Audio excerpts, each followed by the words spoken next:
Breaking news చూస్తున్నాము. గులాబీ దళపతి కేసీఆర్ తెలంగాణ భవన్ కి చేరుకున్నారు. తెలంగాణ భవన్ లో ముఖ్య నాయకులతో విస్తృత స్థాయి సమావేశాన్ని కేసీఆర్ ఏర్పాటు చేయడం జరిగింది.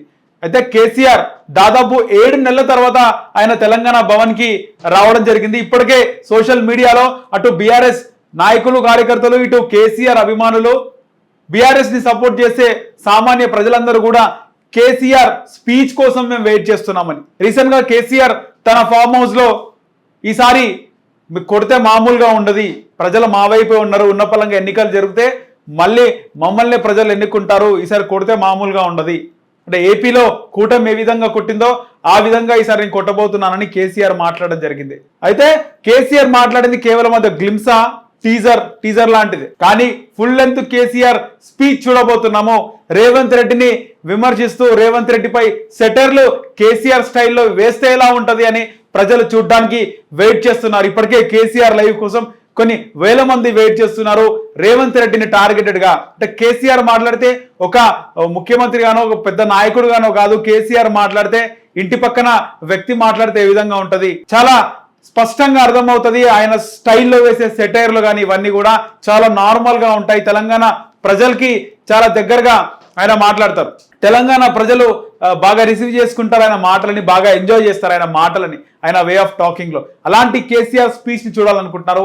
రేవంత్ రెడ్డి పైన కేసీఆర్ పెట్టబోయే విమర్శలను చూడబోతున్నారు, సంధించే అస్త్రాలని చూడాలని ప్రజలు కోరుకుంటారు. అయితే కేసీఆర్ స్పీచ్ కేవలం ఒక ఎంటర్టైన్మెంట్ అయినా ప్రజలకి అంటే కాదు, ఇటు బీఆర్ఎస్ కార్యకర్తలకు, నాయకులకు కేసీఆర్ మాట్లాడే మాటలు రీఛార్జ్ని ఇస్తాయి, రియాక్టివేట్ అవుతారు. ఒక దృఢ సంకల్పంతో ముందుకు వెళ్ళడానికి వాళ్ళని ఉరుతలూగించే ప్రసంగం కేసీఆర్ ఇవ్వబోతున్నాడు. సో కేసీఆర్ కేవలం కార్యకర్తల కోసం, బీఆర్ఎస్ పార్టీ కోసమే కాకుండా అటు అధికార కాంగ్రెస్లను గుబులు రేపే విధంగా కేసీఆర్ స్పీచ్ ఉండబోతున్నట్టు తెలుస్తుంది. ఇప్పటికే కేసీఆర్ చాలా ప్రిపేర్ అయినాడు. కేసీఆర్ ఏది మాట్లాడినా ప్రజలకి రిసీవ్ చేసుకోవడమే కాకుండా ప్రజలు యాప్ట్గా తీసుకుంటారు.